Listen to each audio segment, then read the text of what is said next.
Morning guys, ito almusal tayo, tinapay at kape. Yan ang aking almusal. Ayan, paktal lang, tipid-tipid. Pero anong oras na? Alas 12 na, almusal pa rin.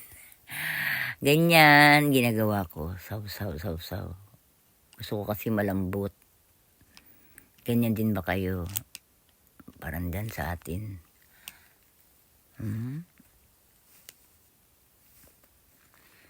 Yun.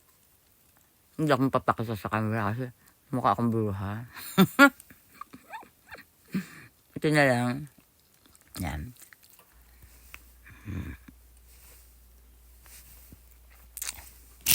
Tinapay. Pero masarap siya.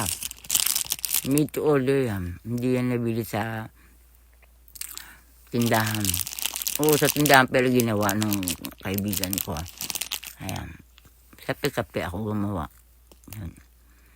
Kaya, practical tayo minsan, no? Tipid-tipid din. Lalo na matatapos na itong taon na to. Ayan. Kape at tinapay. Sana kayo rin, guys. Be practical.